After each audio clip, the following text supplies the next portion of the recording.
I would like to invite Associate Professor Agata Dziewulska to have her speech, which is about European Union and security policy.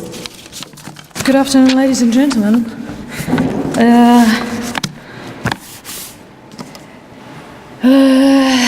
I looked at the things that have already been mentioned today from a purely academic perspective, and actually came to the same conclusions that gentlemen that were speaking already came to, which I suppose is a very positive observation, that from whether you look from a political perspective, diplomatic perspective, or an academic one, the answer is one: let's join forces, really.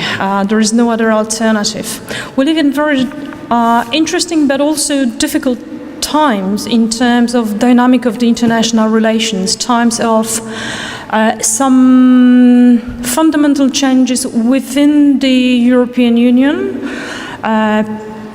economic but mostly political, times of radicalization, time of challenge for the unity of the Union. We live in very difficult times in terms of international security. Of course, we have new, let's say, items that start to lead the actions, not state items, but some other subjects that start to be important. Times of contemporary terrorism, but also challenges to the setup built by the United Nations, which of course puts in question the whole role of the United Nations. Because if you can't keep the order the United Nations created, then the question is, where are we? Meaning, who can guarantee stability? Well, the answer is no, nobody can guarantee stability anymore, because we are not in a stable system, we are in a dynamic system, which makes much more difficult to prevent conflicts and other disasters. One of the recent disasters, of course, was the crisis of migration, so migrants moving from the areas that we don't know how to stabilize. So in these times, we have some reactions from the international so-called actors, like, for instance, the European Union has to re-evaluate its role and ways of perceiving the situation and reacting. Last year, the EU announced its global strategy. And I'm not going to summarize the global strategy for you, but it is a document of what? On one hand, of vital importance, because it is a key document of the European Union. On the other hand, it doesn't actually tell us anything in particular. It just describes the threats, and it says, well, we have to consolidate the efforts and the instruments that we have. Well, things that we already know without the global strategy, actually. When you look at the European Union, you can clearly see that it's not up to the task of keeping security within the borders and in close neighborhood. So the EU is not an item, it's not somebody who could actually guarantee our security and stability. The EU made some other efforts towards building the capacity to interact in international relations, like tried to create strategies for peace building, which is actually a key instrument for keeping stability in the neighborhood.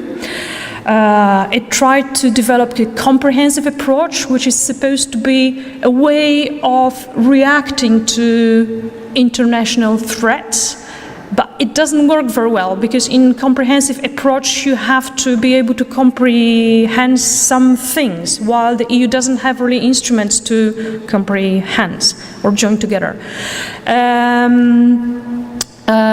During the December 2016 meeting of the Security and Defense Subcommittee of the European Parliament, some issues were summarized, but in fact what was underlined, that what we have is that we have to create EU defense fund, we have to strengthen the capacity of battle groups. We already have battle groups, but they're not ready apparently to be, well, they are They are ready to be put in place, but so far never have been. And we create PESCO, which is supposed to be an answer to the challenge of coordination of the efforts of the European states abroad. But all this together shows that something is changing and that the EU wants to build the capacity, but the truth is that the EU still lacks the hard power. And this is the weakest point probably of the EU, the hard power. We have plenty of soft power and political instruments, economic instruments, perhaps social instruments as well, but we do not have a European army.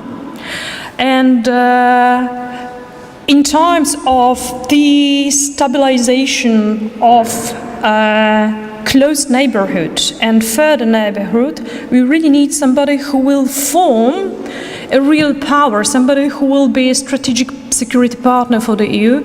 And actually, from my perspective, Turkey is absolutely an ideal candidate, somebody who cannot be replaced with anything else. There is nobody else who could be our strategic partner in terms of security at the moment. And of course, Turkey already demonstrated it. The cooperation regarding the stabilization of Syria, of managing the migration flow is absolutely a vital example here. The global strategy says that it underlines the fact that the EU is a global actor. Well, the EU is a global actor, but without actually capacity to acting as a global actor. Some academics actually put in question whether the EU should get involved in actions so far away from the borders. And the truth is that the EU has to get involved in stabilizing areas very far away from the EU, but doesn't have resources for doing so. So building support of strategic partners in terms of security would be one of the answers. And actually, why not? Turkey is already in NATO. Turkey already has a very strong army. I have the privilege of actually having met members of the Turkish army, and I keep Turkish army in great esteem. I met Turkish army in Bosnia and Herzegovina in 1990s. I was working for the OSCE, and Turkey was part of the stabilizing forces, international stabilizing forces. And I was actually observing how they work. They work very efficiently.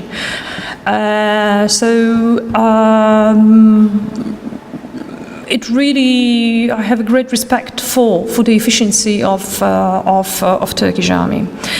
We are very fortunate to have this army in NATO, and we have to keep in mind that actually NATO at the moment is also under the process of changes. We already have the statement of the new US President Trump regarding NATO, and from a number of the statements we already know that US will no longer be a custodian of the liberal order. That's one thing. The second is that the European part of NATO has diminished capacity after all those declarations, because the US decided that we'll be pulling back from supporting the European interventions. And additionally, looking at the EU and looking at NATO, we are going to face the Brexit, which will be a challenge for the security if you take into account that actually the British is probably the strongest European army. So we'll still be in NATO, but we will have to reevaluate the relations. So in terms of the changes in the European Union, political challenges, in terms of changes in NATO, in terms of destabilization in large parts of the world. We have to be driven by political realism, as everybody seems to be at the moment, and have to build strong solutions, and have to join forces really. And we seem to have plenty in common with Turkey. We Poles, but also we Europeans, meaning we, the European Union, and we Poland. And these could be two areas, at least two areas that could be of both of our interest in terms of keeping security. One is the eastern border of Turkey, which is Syria, Iraq, Georgia, in terms of both hard security and stabilization of the regions, as well as energy security, of course, because we have to keep in mind that the energy resources come from there as well. And the second area, an area that has been a challenge for the European Union for more than 20 years, is the Balkans. And still destabilized, still with no hope for lasting solutions, an area of vital interest both for the European Union and Turkey. And some steps have already been done. The EU has already made the moves, like the signing the agreement that Mr. Ambassador already mentioned of December 2016.